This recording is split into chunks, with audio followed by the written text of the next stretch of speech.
Holy my snackery-doos, welcome back. It is a curious collection of creepy experiences in today's bundles of stories. Let's get into it. We begin our bone-chilling experience in Am I the Butthole? From a two-parter that began 10 days ago. Am I the a-hole? An older woman is trying to mother my boyfriend and ice me out.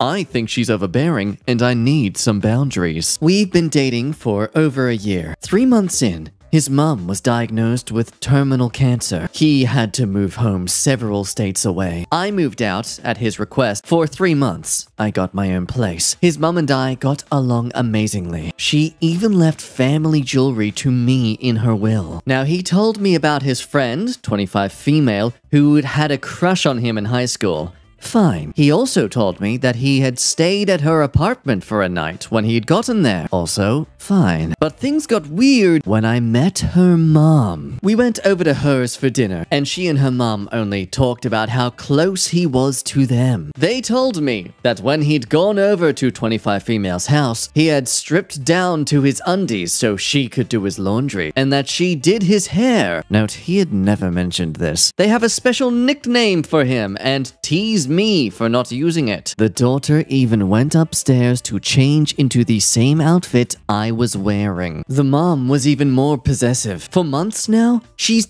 iced me out over and over. I didn't hear from him for 2 days and later found out she had taken him on a trip to New York. When he moved back, the mom flew in to help and asked him to stay in her hotel room for the night when he could have stayed at mine. Yeah, what? Notice how that's been typed. He chose to stay with the woman in the hotel room, then go and be with his partner. I mean, this 50-year-old woman is clearly creeping on this young man, but my God, if he is not enabling it. I even asked, 1 bed or 2? He said my suggestion was gross. She's like a mom to him. And I've got mommy issues.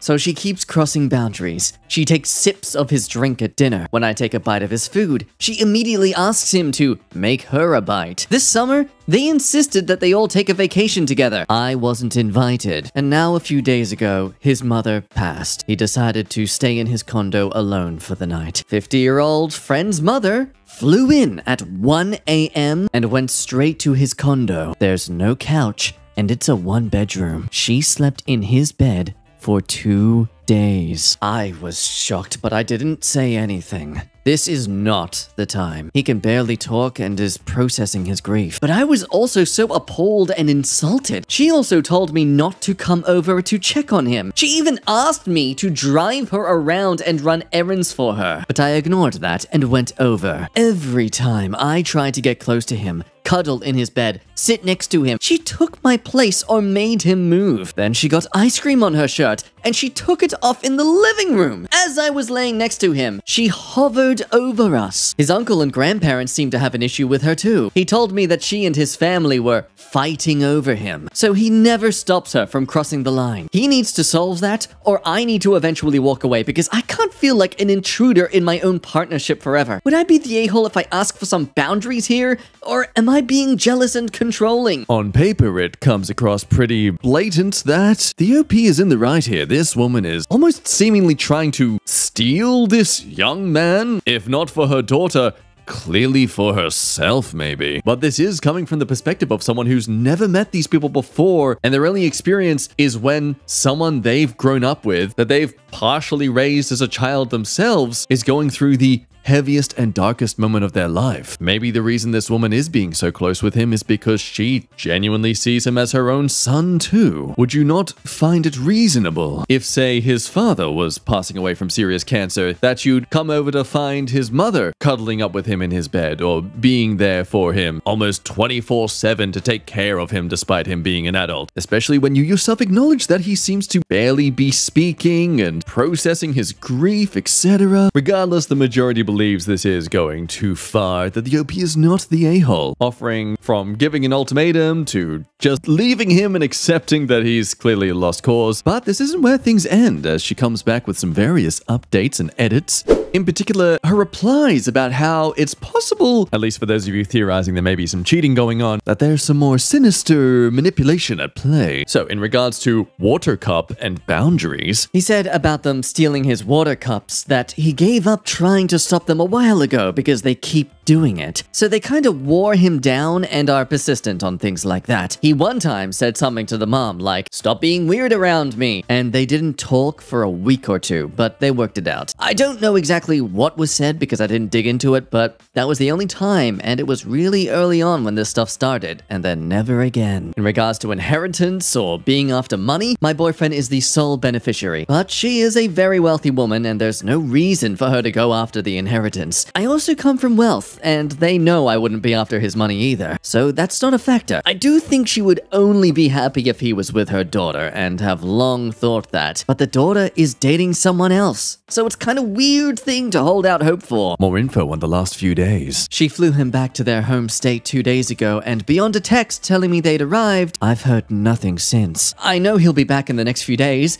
He has work next week, but I get a sick feeling when I think too much about it. I have no idea what's going on over there right now and am super concerned, but I don't want to blow up his phone either. I'm tired of walking on eggshells, though, I won't lie. In regards to the weird taking off the shirt thing, I thought she was gonna do a quick shirt swap. He was in the bathroom, and I figured if she was just swapping shirts quickly, it's no big deal. But she got distracted by her phone while changing and stood on her phone in the bra long enough for him to come out of the bathroom, and the whole time he was saying goodnight to me. It's actually creepier than I described above. So she'd opened the little laundry closet and was standing by the little closet door like 5 feet from us, and it blocked my full view of her from where I stood as we said goodnight. I had moved there after she took her shirt off to try and give her privacy if it was a quick swap. I thought it was, but I could see her watching me give him a hug through the crack of the door over his shoulder. I was like, what the fuck? Just imagine you're trying to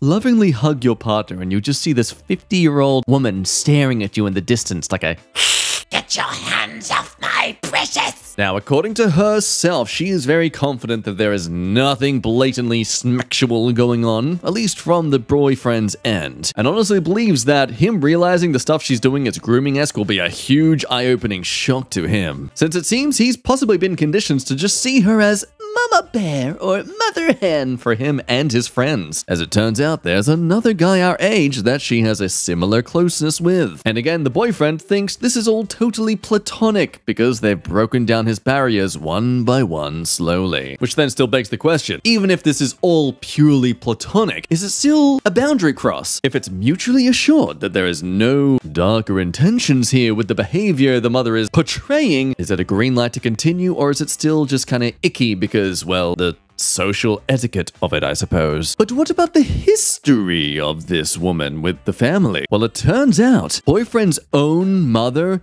did not like this woman. When the OP first came onto the scene, boyfriend's mom was not a fan, apparently feeling replaced by this woman, to the point where it was clearly a touchy subject. And as the mom got worse with her cancer, the creepy mom started coming over to the house more and trying to befriend the mom. And the moment the mother finally passed, creepy mother just saying bye-bye to the grandparents and uncles immediately after spending the last 2 months befriending all of them. Oh, what's that you theorize? Well, perhaps she didn't like having a daughter and maybe wanted a son instead this entire time, and has this fixation on him being her son she never had. Nope, she has a son already. Bringing up what she mentioned earlier, where she realized that there's another guy our age that she has a similar closeness with, like my boyfriend. And so I realized this is a pattern. There's girls in the friend group that's always at their house, so I didn't connect it before, but she isn't close with the girls like she is with my boyfriend and this other guy, who is single, before you ask. So that is it with all the extra info. How does that affect your theories and opinions now? While those begin to cook, we'll move on to the updates of this situation. There's quite a few, but they are all rather short, so it's pretty easy to get through them. The first one coming from the next morning. So I called him this morning. I haven't heard anything in 3 days. He was asleep.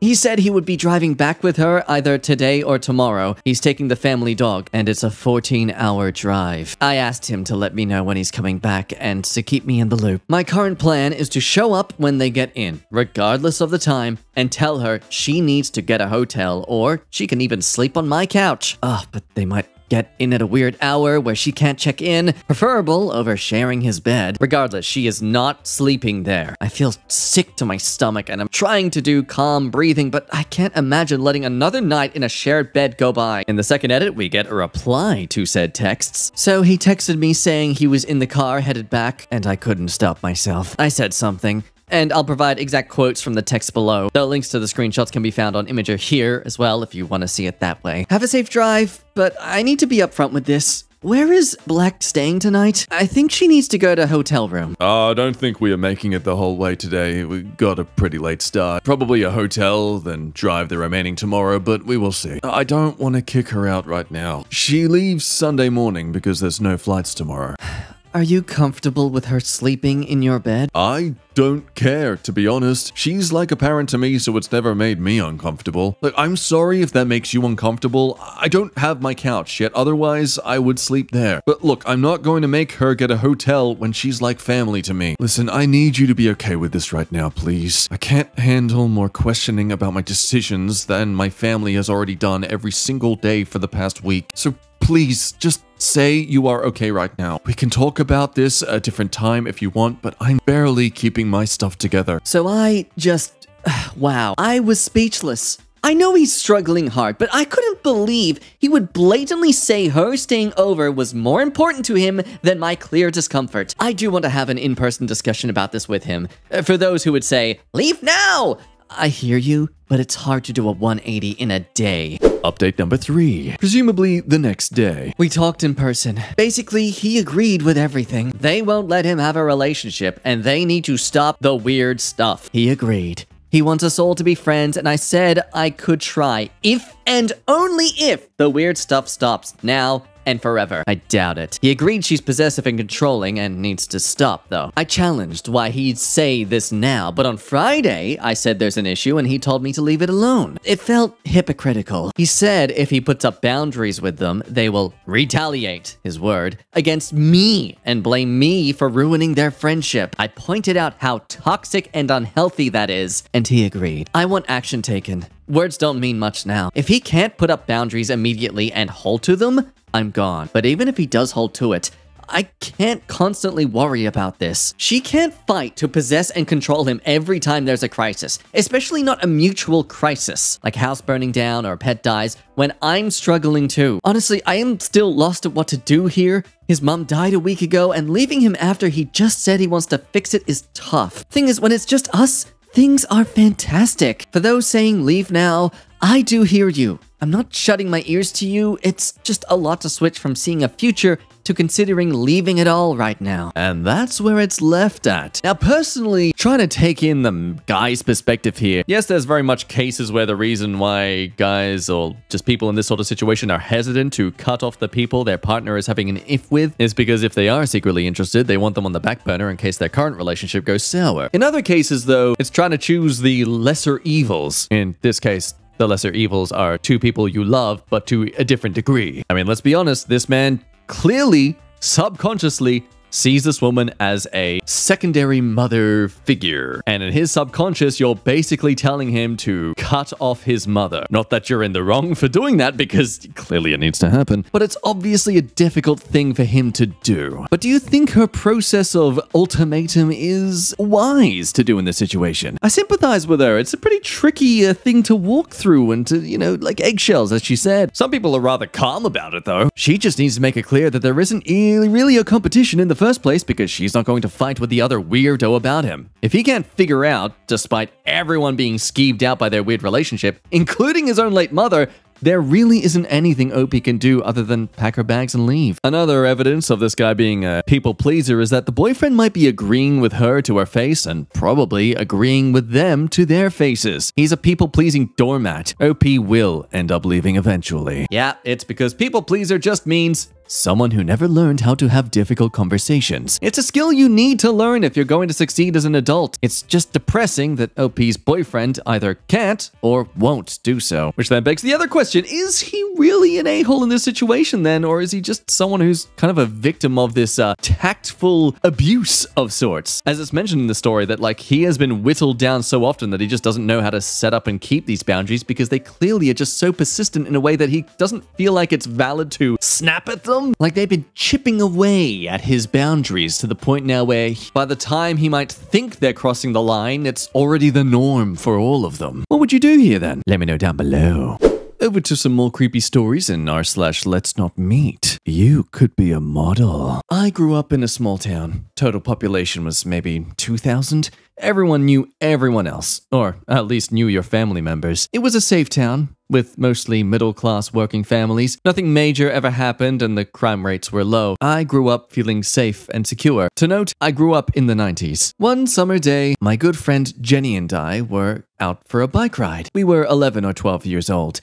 We were allowed to bike anywhere we wanted, as long as we didn't leave our town and wore our helmets. There was a new road being constructed in between the two main neighborhoods. The new road was to provide a shorter way of accessing the main road to get to the next town. At the time, the road was still under construction, but was nearly complete. All that was left was paving and painting. Jenny and I decided to bike down the gravel road. So we were about halfway down the road. Now, the road was about 1 kilometer long. At the halfway point, we noticed a man walking. He was early 30s and very handsome. I didn't recognize him, and Jenny didn't either. As we got closer, he broke out a big smile and said hello. We said hello back, as he didn't seem threatening or scary. He asked us if we were having a good summer, and we said yes. He told Jenny and I he was a photographer from a nearby city and was in town to scout out models for his new postcard company. He said Jenny and I had beautiful features. He said everything in a flattering way that made us feel special. He said we could be models. He asked if he could take our pictures.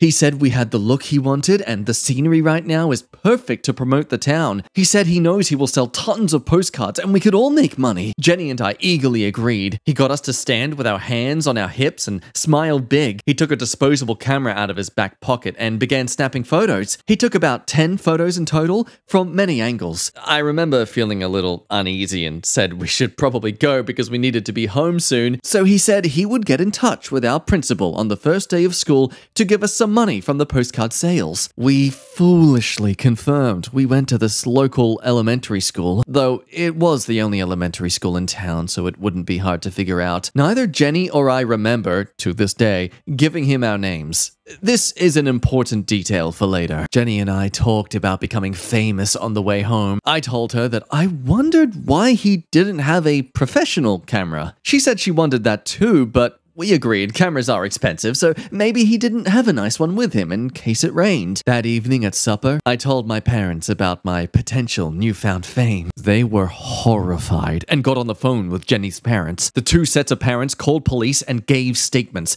Police sort of downplayed it and said it was unusual, but nothing criminal had happened. My parents had a long talk to me about safety, as did Jenny's parents with her. So the following spring, Jenny and I were hanging out together. This time a little older and a little wiser and a lot more cautious. We were walking along a quiet side street, just talking about music and TV shows. A minivan approached us and slowed down. A friendly-looking woman asked us if we knew where Smith's Road was. We told her she just needed to drive straight for less than a minute and it's the first right-hand turn. Well, she said she was having difficulty finding it and would we mind hopping in and showing her? I instantly said no. Jenny also declined. Then the woman said it was okay because she knows who we are. She called us both by our first name and said she saw us on a postcard. By now, we were both freaked out. We were on a stretch of the road that had no houses. The nearest one was about 100 meters away, and it wasn't common for people to have cell phones back then, so neither Jenny or I had one. The woman continued to ask us to get in her minivan. Now Jenny, who was normally super chatty, was staring into the vehicle intensely. Her body language was stiff, and I could tell she was scared. Suddenly, and seemingly out of nowhere, Jenny screamed, "Run!" I didn't know what was happening, but I ran and followed Jenny. We ran off the road and through a field and into a yard another street over. I recognized the yard and house as belonging to a school teacher. We pounded on her door and she answered. We told her what happened, and then Jenny said something I will never forget. She said she saw the photographer man from last summer crouching down in the very back row of seats. She said she knew something bad was going to happen. Police and our parents were called. We gave statements and a vehicle description, as well as descriptions of the man and woman. Unfortunately, the police were never able to locate them. Jenny and I never saw them again. We had some serious trust issues with strangers after those encounters, and I had nightmares of being kidnapped into early adulthood. Always make sure to teach your children that strangers are not safe. No matter how nice they are, my situation could have had a much more unfortunate outcome if things had gone even slightly differently. You know, I swear, as someone who also grew up in the 90s, it feels like everyone who grew up in that period has some sort of personal tale about someone inviting them somewhere that is clearly a creep. To the point where even some comments say, it's a wonder we made it through the 90s and early aughts. Even someone in the comments bringing up their own personal story that's pretty much the same sort of creepiness. 12 and 13.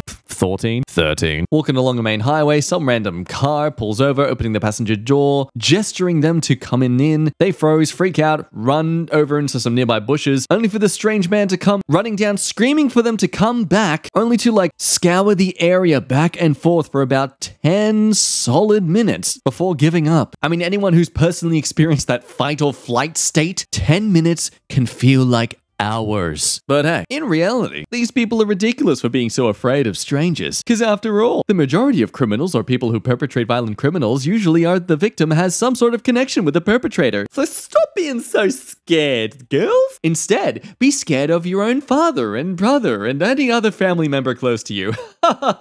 Yeah, life sure is grand as a woman. They're so privileged.